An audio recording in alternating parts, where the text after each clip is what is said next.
Dear all, today I have come to point out a truth that can lead us to the complete end of suffering. A truth that everyone can see and know, yet no one has ever clearly shown or explained. This truth is that the body is merely a vessel, a temporary shelter we come to inhabit for a short while. Can we accept this truth? We all know, don't we, that this body cannot last long. The average human lifespan is about 70 years, but that's only an average. Some die at birth, some live only a year, others pass away from accidents or illness. Whatever the cause, the body we depend on does not last. Can we truly accept that? This truth constantly reveals itself to us, moment by moment. If today were the last day this body would dissolve, let us ask ourselves, what have we really gained from having lived in this vessel?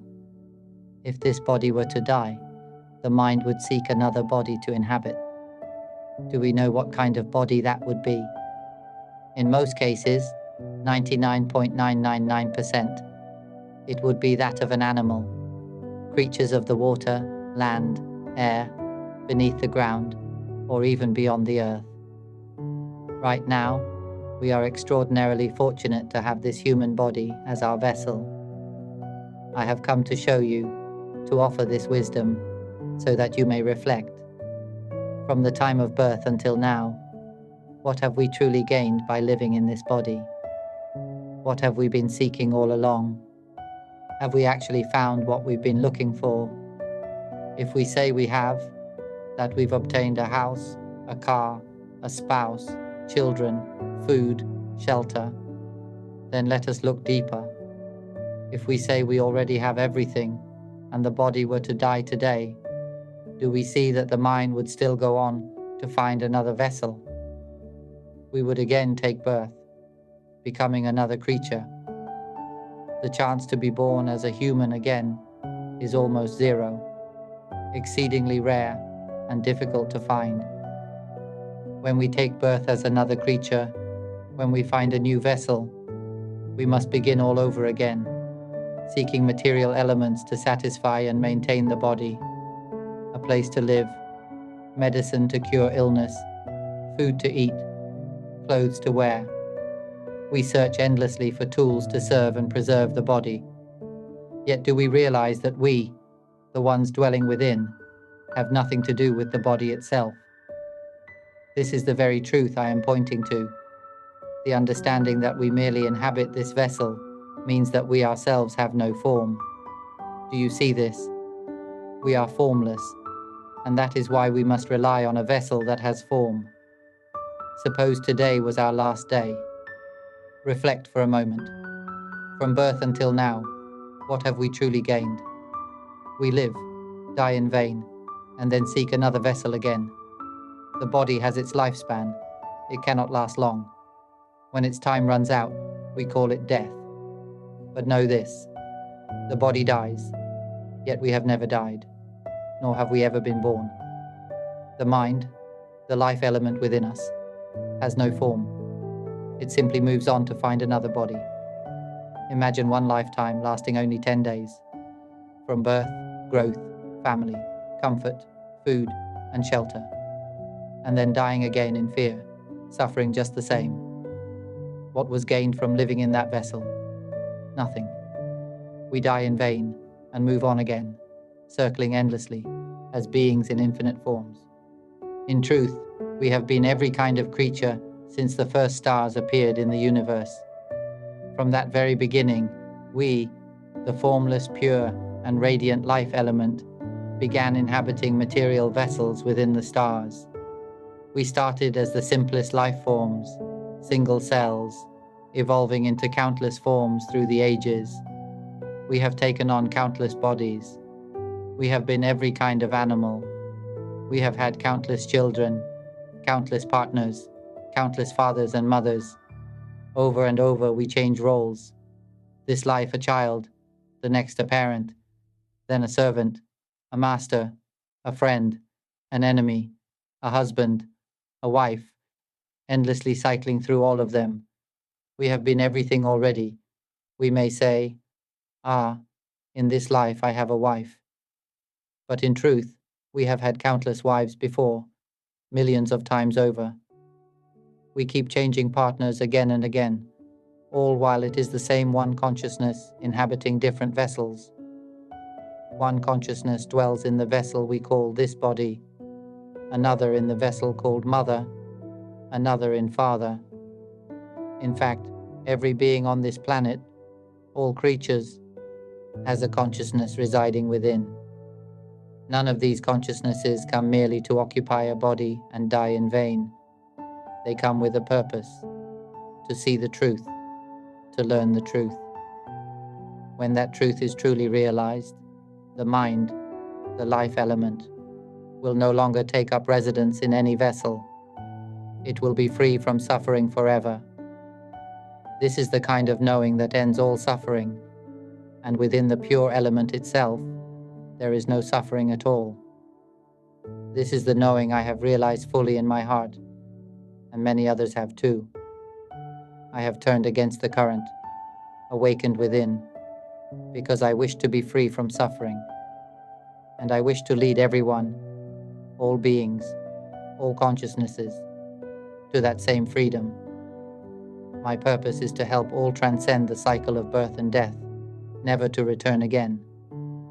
I have turned inward and awakened until I saw clearly that this body is merely a vessel, not ours, not truly us.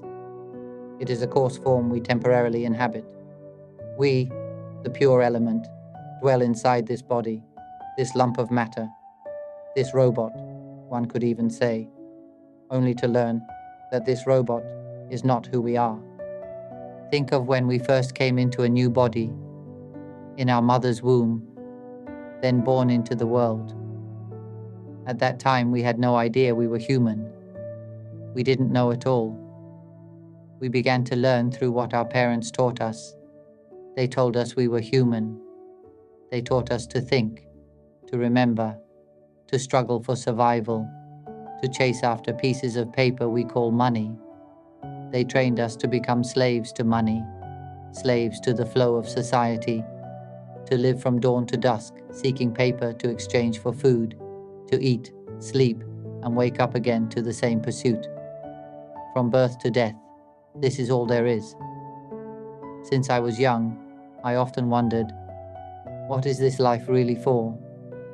Deep down, I knew this couldn't be the true purpose. It's the same endless loop, living, working, sleeping, only to start again, like being trapped in a cage of our own making, a cycle of mental fabrications turning endlessly. When the body dies, we find a new one. That new body begins again, then dies, and all the knowledge we had fades away. Then we start all over. From the very first age, when the first star appeared and the first single-celled life was born, we have been evolving, accumulating experiences through countless forms. Now, here we are inhabiting this present vessel, this robot body. But where is all that accumulated knowledge? Everything we have ever been, human or animal, remains as the record of the mind. We have been born as humans many times, but most often as animals. Truly, every being, every consciousness has taken refuge in innumerable vessels. That is why it is said that we have had countless children, spouses and parents. We have been women and men, male and female animals, wealthy and poor, joyous and miserable, fulfilled and disappointed. We have had abundance, fame, and endless possessions, only to die in vain, again and again. We spend our lives learning everything that comes our way, learning only to die in vain. How sorrowful that is. I was like that too. I kept wondering, why was I born? What do I truly want? That question echoed inside me since childhood. And after living a full life, having a family, experiencing everything, suffering arose. It was the suffering that comes from seeking the answer to why we are here. Day after day, struggling from morning to night just for pieces of paper, only to use those papers to buy food. and I would think, how foolish I've been. It felt like living inside a cage without knowing how to escape. Until one day, I began to study the mind, to awaken within, and saw that this body exists because of thought. The moment I saw that, tears fell, as if something inside exploded. All the knowledge I had accumulated since birth shattered completely. Everything became light, open, and free, as if my head disappeared and I could float while walking. That was how it felt. Then understanding dawned. This is the end of suffering. At that time, wisdom had just begun to awaken in me, perhaps only 25%. Do we only seek knowledge? We are the mind, the formless, empty, clear, and pure life element. I can say this because all doubt has ended within me. I have come to share this knowing of the awakened mind so that none of us need to suffer again. Within this pure element of ours, there is no movement, no coming or going, no birth, and no death. It is the immortal element, the eternal essence, the original source of all things. It is utterly empty, crystal clear, and pure beyond measure. In this realm, there is no time, no distance, only pure being. It is always like this, even now, peaceful, awake, aware, one with everything. The entire universe is a single essence, without division. There is no trace within it that says, this is human. The sense of being human cannot be found. There is no part that declares, this is me. We believe we are human, that these are our arms and legs. But this is only human conditioning, a delusion we've learned to believe. When I awakened within, I saw that the body, matter, and all things in this world arise because of thought. When I saw thought itself, the voice that speaks within the mind, whether the mouth moves to speak or not, it is the same voice. It is thought. That inner voice, that thought, fabricates and assigns meaning to everything. When I truly saw it, that everything is merely thought, tears flowed again. The knowledge I once held shattered into emptiness. It's like this robot once believed that this very body was us. But when I looked more closely, wait, isn't it the voice that keeps saying, this is my arm, my leg? It's that voice speaking, my left arm, my right arm. The body itself doesn't say anything. Try stretching your arm out and looking at your hand. You can clench it or open it, look at the palm or the back. But does it say anything about what it is? Does this body, this robot of flesh speak? Look at your legs. Do they declare, I am legs? Does your arm say, I am an arm? Do your fingers say, I'm the thumb, the index, the middle, the ring, or the little finger? Look carefully. Do they speak? They don't. So who is speaking? It's the voice that keeps talking inside, the thoughts themselves. When I saw this clearly, it shattered everything. I thought, then are we not human after all? What are we really? At first I didn't know that we are the pure element. I too once believed that we were human, just like everyone else. Because since birth, our parents, our teachers, and everyone in the world have taught us that we are human.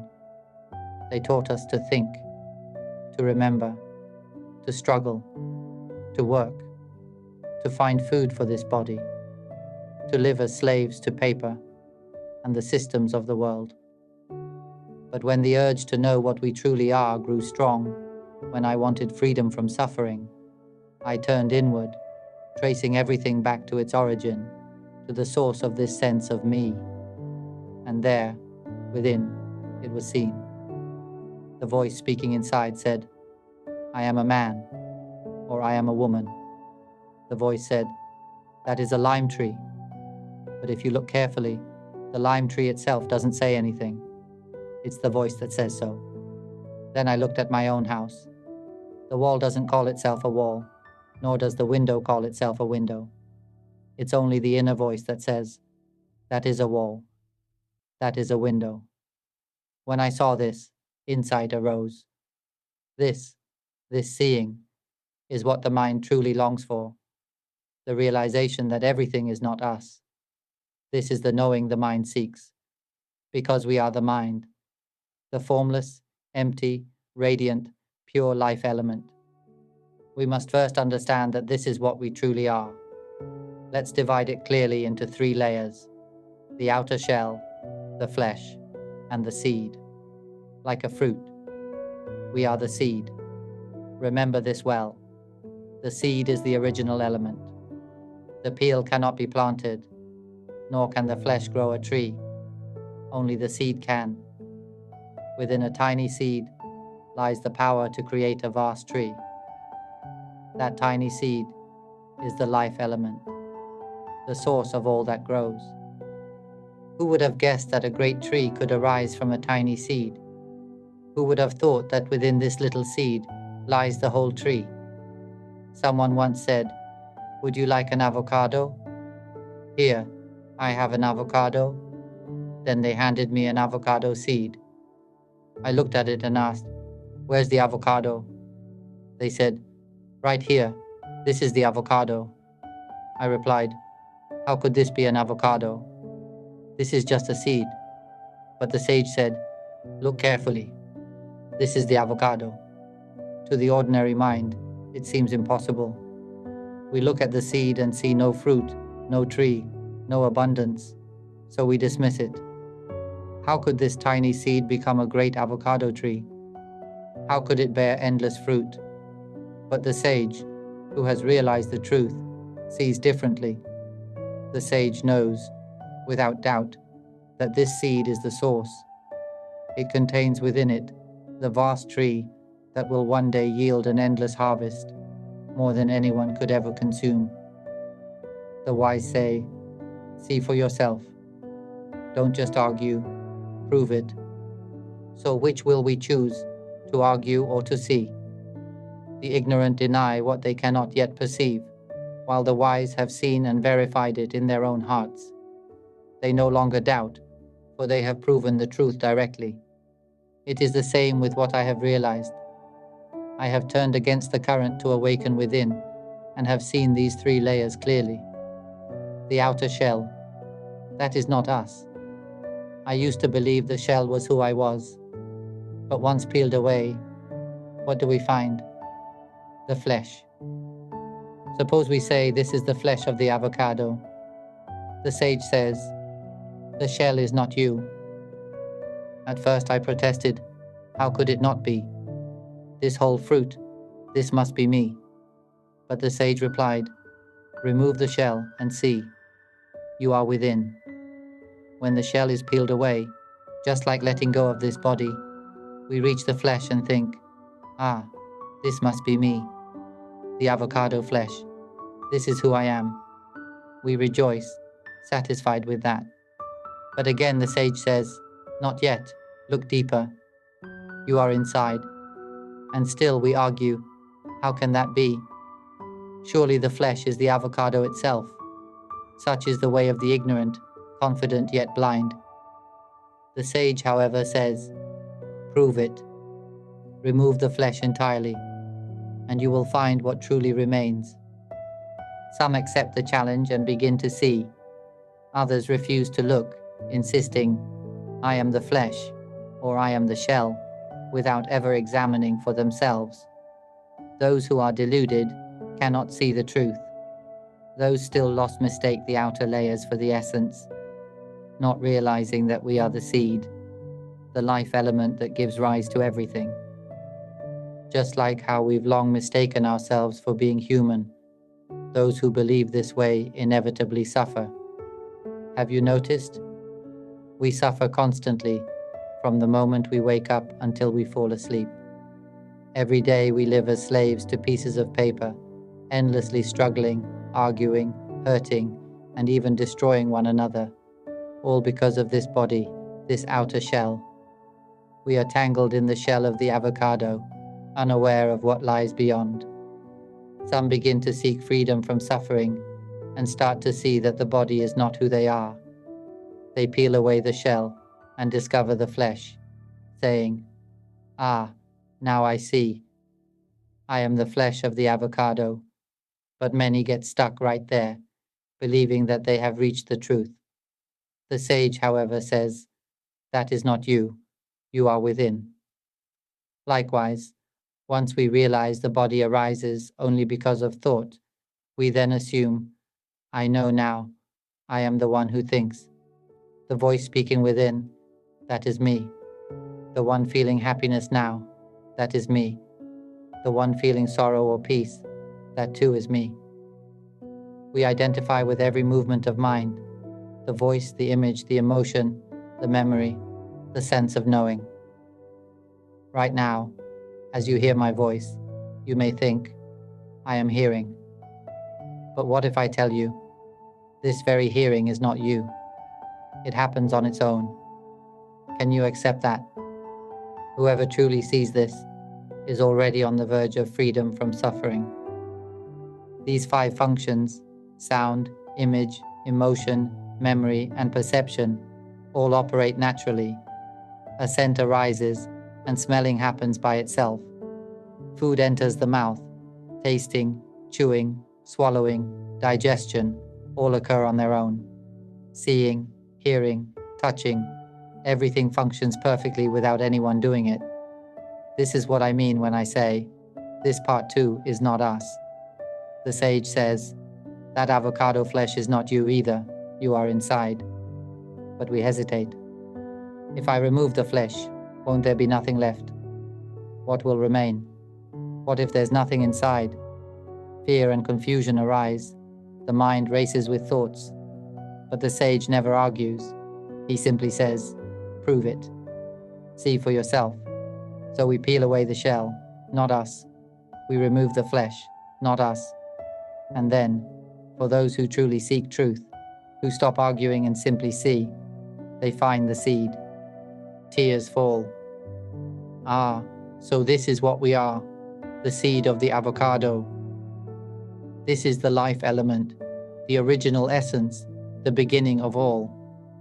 When this seed is planted, it gives rise to a great tree that bears endless fruit, enough to feed the world and still overflow.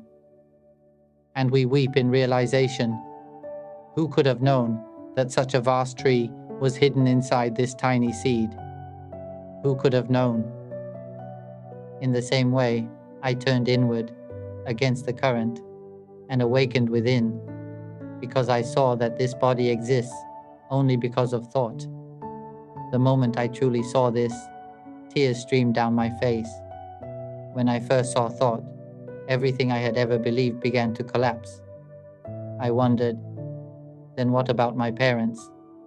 And as I observed, I saw it was just the voice saying father and mother. My children, also just a voice. My house, my land, my car, voice again. My body, voice. Everything was voice. The whole world, every country, everything, all voices. When this became clear, everything I once thought was real completely dissolved. Everything with form, everything the eyes could see, all vanished, like the world itself had been erased. It was as if the earth, the body, and all material existence were wiped away. Only emptiness remained, yet it was known by the mind itself. When the truth was accepted, when I saw that everything arose from this inner voice, it all shattered into nothingness. The weight lifted as though a mountain had been removed from my chest.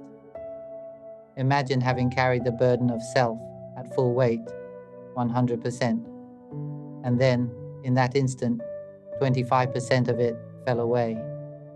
The mind felt light, open, spacious, free. Yet 75% of the burden remained, still heavy, still clinging. From that day, I began to see thought continuously. I watched the thinking. It kept producing stories. Maybe I'll go for a walk. No, I'll cook something. I'll make rice porridge. After eating, maybe I'll watch a movie or go to the mall. Maybe I'll sleep in today. Maybe I'll work. How is my child? How is my mother? I should see the doctor. What about my partner? The mind kept spinning like this, non-stop. I could see the voice that keeps speaking inside, thinking about what to eat, where to go, what to do. From morning to night, it never rests. I simply observed it. It spoke, imagined, planned, all on its own. It was like there were two aspects at work, one that thinks and one that knows. The thinking nature, a movement of mental fabrication, does its job by thinking. The knowing nature silently observes. These two function together, ceaselessly. This stage, this inner activity of thought and emotion, is the flesh of the avocado. The outer shell, the body, has already been seen through. It's coarse and external. Now, the mind begins to peel away the flesh, the movements of thought and emotion, to reveal what lies at the core. Inside them both is the seed, the pure mind, the life element itself. There are three layers to this existence. The outer shell, which is the physical body, coarse and temporary. The flesh, which is thought, memory, emotion, and every form of mental fabrication. And the seed, the pure and formless awareness, our true essence. We are that innermost seed. The other layers arise and fade only because of thought. The voice that keeps thinking, the images we imagine, the emotions, whether pleasant or painful, calm or restless, satisfied or dissatisfied, even memory and the very act of knowing itself, all of these belong to the flesh, the layer of fabrication. As I observed thought, it continued on its own, thinking this, imagining that. Sometimes I noticed it, sometimes I didn't. But when I did see it, I realized, it never stops. Sometimes awareness caught it in time. Sometimes it drifted with the thought. When it flowed, I simply knew, it's flowing. And that was enough. Sometimes I didn't see it at all. When I did, I saw it planning dinner, craving this or that. And again, I just knew and let it be. Whether the mind followed the thought or not, I just watched. Whether it flowed with images or emotions, I just watched. When awareness arose, I knew it as it was and let it pass. Sometimes joy arose. I saw it laughing, enjoying itself, and let it be. Sometimes irritation arose. I saw it too and let it be. Sometimes it was still and quiet.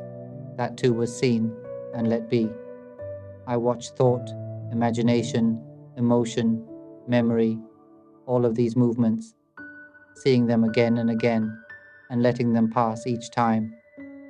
Over time, I noticed something deeper. There were two functions at work, one that thinks and one that sees. The thinking nature, it imagines, feels, reacts. The seeing nature, it simply knows. The more I saw this, the more natural and effortless it became. Seeing no longer required effort. It just happened. Gradually, emotions no longer mattered. Whether joy or sadness, satisfaction or irritation, they were just as they were. The mind no longer cared. This stage is what I call 50% knowing, half of wisdom awakened. At this stage, the mind doesn't chase emotions anymore. They may still arise, but there's no interest in them. The body is no longer important. Emotions are no longer important. What remains is a steady interest only in the voice within. Seeing becomes effortless, constant, gentle, continuous. At first, I would see thought or emotion just a few times a day. But as mindfulness deepened, it became frequent, natural, not forced, not deliberate. Awareness arose suddenly and released just as easily. Oh, thinking, and it was gone. Oh, emotion, and it was gone. Then understanding dawned. All of this, thought, image, emotion, memory, knowing, none of it is us. Whether awareness catches it or not, it passes. When we are restless or calm, whether we know it or not, it passes. When we are happy, satisfied, or caught in pleasure, whether we see it or not, it passes. When we are anxious, burdened, or lost in worry, whether we know it or not, it still passes. Do you see? Everything passes. None of it is truly ours. The point is this: truly understand it. What I am offering here is knowledge for the mind itself. The mind needs only one thing: understanding. Without this understanding, it will continue to suffer and be reborn endlessly. It will keep seeking new bodies, starting over again and again. Any kind of knowledge that does not awaken insight within, as I have explained, cannot free the mind from the cycle. No matter how educated we are, how skillful or learned, if this inner seeing is absent, we die in vain. When the body dies, the mind goes on to find another body. However wealthy, wise, or virtuous we may be, when this body ends, we begin again. Every life becomes another fruitless birth, until the mind awakens to itself. As long as we do not realize our true nature, we die in vain. Remember this: our true nature is the life element, empty, clear, utterly pure. It has no form, no thought, no image, no emotion, no memory, no act of knowing. It is only pure presence, the origin of all things, completely free of suffering.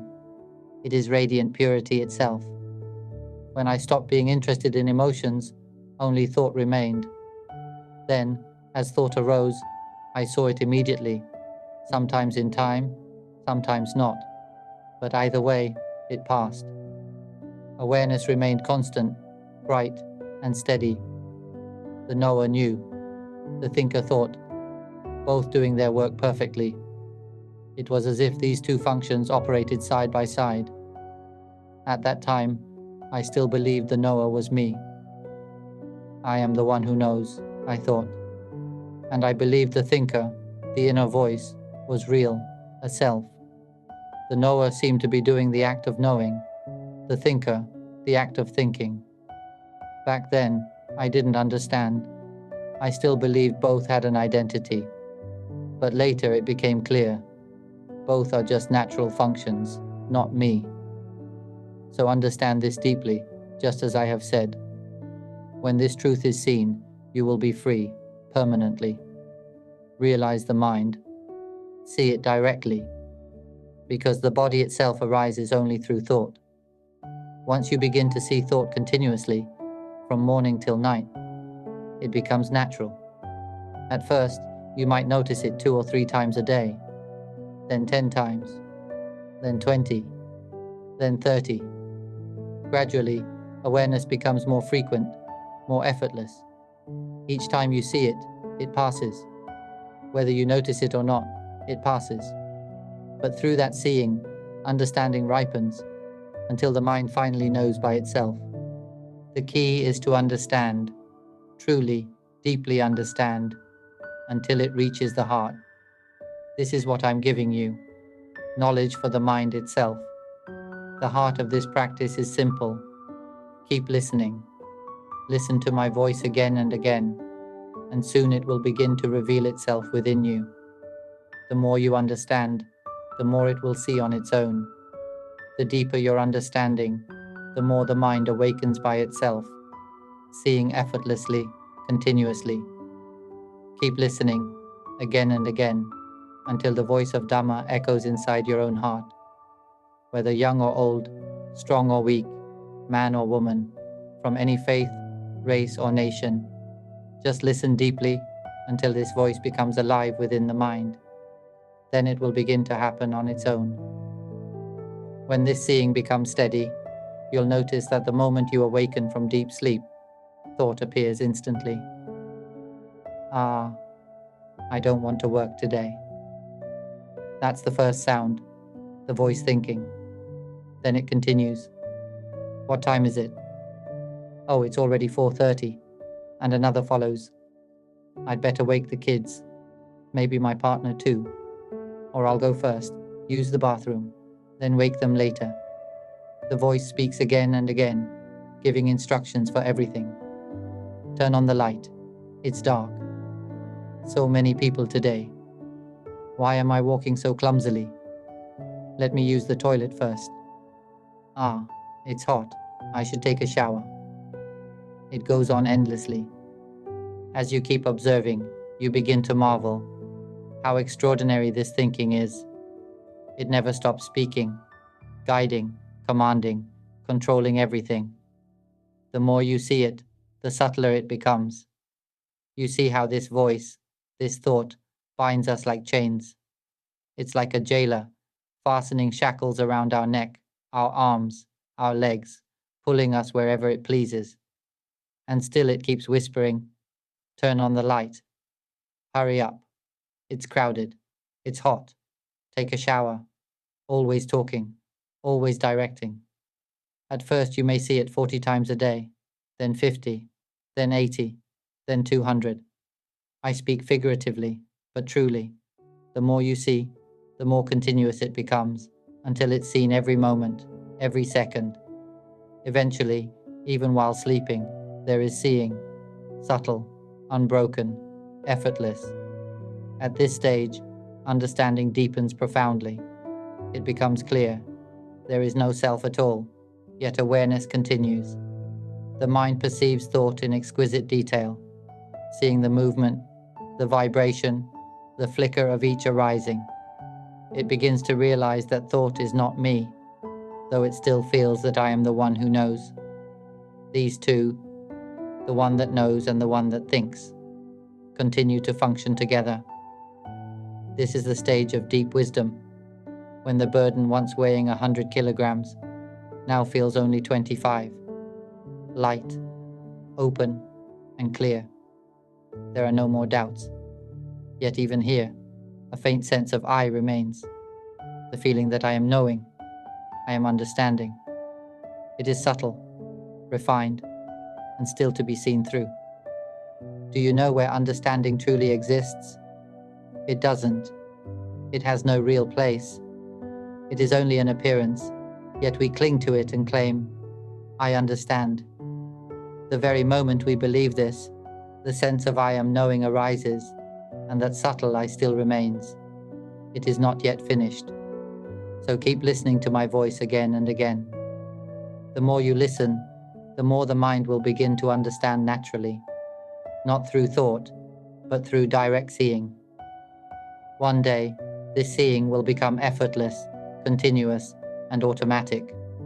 Whether walking, sitting, or lying down, awareness will keep turning, knowing all on its own. Even in sleep, it will keep seeing. For me, it happened one night while sleeping. Suddenly, I awoke in the middle of the night and saw thoughts spinning endlessly, even in dreams. It was as if the mind could not sleep. Awareness was fully awake, watching thought move ceaselessly. Then, in an instant, it exploded. A tremendous burst, like a bomb detonating in the chest. The entire sense of body, thought, emotion, and knowing shattered into infinite particles and disappeared completely. Nothing remained but vast emptiness, clear, pure, radiant beyond measure. It expanded and merged into the whole universe, luminous and boundless. At that moment I knew, so we are not human after all. There was knowing, but no knower, only pure life, empty and transparent, united with everything. It knew all, yet there was no one knowing. Tears flowed uncontrollably. When this happens, the heart overflows. No word can contain it. For some, it happens gently, while walking, sweeping, or looking at the sky, feeling light and at ease without reason. The mind becomes open, still, free of all sense of self. Then, suddenly, boom, it bursts into pure radiance. The body, thoughts, and all knowledge dissolve into luminous emptiness that fills the entire cosmos. This can occur any time, while eating, bathing, working, sitting, or lying down. The explosion into the pure life element can happen in any moment of stillness. Keep listening, understanding again and again, until the realization ripens on its own. When it does, it becomes clear that there is no us at all. We have never truly been born in this world. Everything else, the body, thought, image, emotion, memory, even the act of knowing, are but passing appearances. This is why I say, the body is not us, the mind is not us. Thought, image, and emotion, none of them are us at all. When I awakened to this truth, I finally understood. All beings have been endlessly cycling through birth and death, taking on countless forms and bodies, all because of this very misunderstanding. We have never truly been human, yet we have clung to thoughts, emotions, and imagination as though they were us. From there, we fabricate further, believing the body to be ours, the house our home, the land our land, the car our car, husband, wife, and children as our possessions. We even see our parents as mine, claiming everything in existence as me or mine. But we have forgotten what we truly are, the life element, empty, clear, and pure. No parent, teacher, or friend in this world has ever taught us that we are this formless, pure awareness itself. That is the only issue. As long as we do not realize this truth, we will continue to die in vain and be born again, over and over. This is the understanding the mind longs for, to see that nothing inside or outside is us. The outer, the body and all material things, is not ours. Even the voice that speaks right now is not us speaking. The images that appear are not us imagining. Emotions, whether pleasant or painful, are not ours either. Happiness and suffering are one and the same. Both are merely emotions. Peace and unrest are not opposites. They are of the same nature. When I saw this clearly, it was revealed that nothing is me, and even the knowing itself is not my knowing. It is free, effortless, and natural. This knowing is one, a single, undivided truth. The truth is that nothing has ever been us. We have never truly been born into this world. That is why I say, listen deeply to these teachings. Listen until this realization becomes your own. Since that awakening, I live lightly, peacefully, without any sense of burden. There is no suffering, no pride, no feeling of being anyone at all. There is no arrogance, no competition, no desire to fight, harm, or destroy. There is no need to argue or prove anything. If everyone were to awaken to the mind in this way, the world would be at peace, true peace. Humanity would live together in harmony, speaking only of the mind, of lightness, freedom, and the wonder within. The science of the mind is the one truth we have never been taught, the one knowledge we have never truly learned.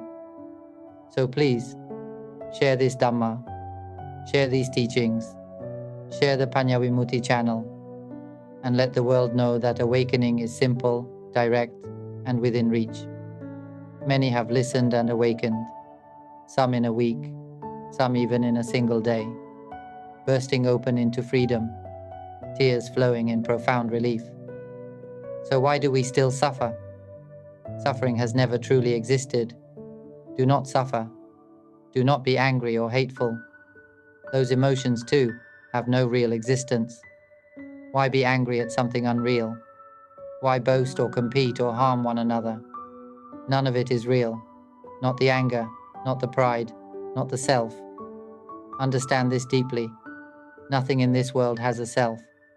Nothing has ever truly existed as me or mine. When this is realized, the heart becomes utterly light, free, peaceful, and beyond all suffering. Some people know that fire is hot, yet still choose to carry it, then cry out, "It burns." But why carry it in the first place? Just put it down. We suffer only because we keep holding on.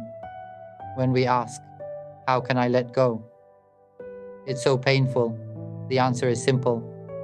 Drop it right where you picked it up. The same is true for all forms of suffering and happiness.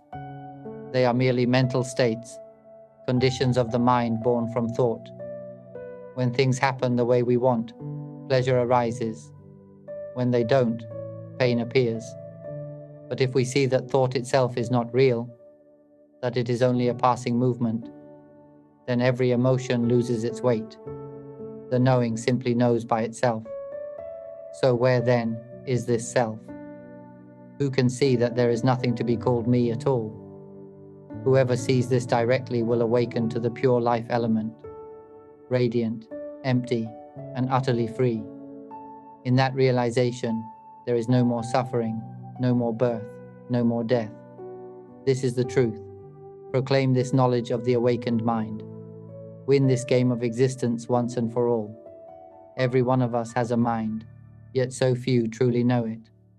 Every being on earth must awaken within their own mind to see what they truly are, the formless, crystal clear, and pure life element. When that is realized, you will be as I am, as all who have awakened through Panyavimutti have seen, free from suffering, knowing yourself as pure, boundless essence. In the pure element, there is no sound, no image, no emotion, no memory, no act of knowing, nothing that can give rise to suffering. It is absolute emptiness, serene and peaceful beyond measure, the eternal, unchanging element itself. May it conclude here. If you're interested in these teachings on awakening, mind observation, and transcending suffering through wisdom, we'd love to hear your thoughts. Share your insights in the comments, provide productive feedback, and if you find this content valuable, don't forget to like, share, and subscribe to the channel.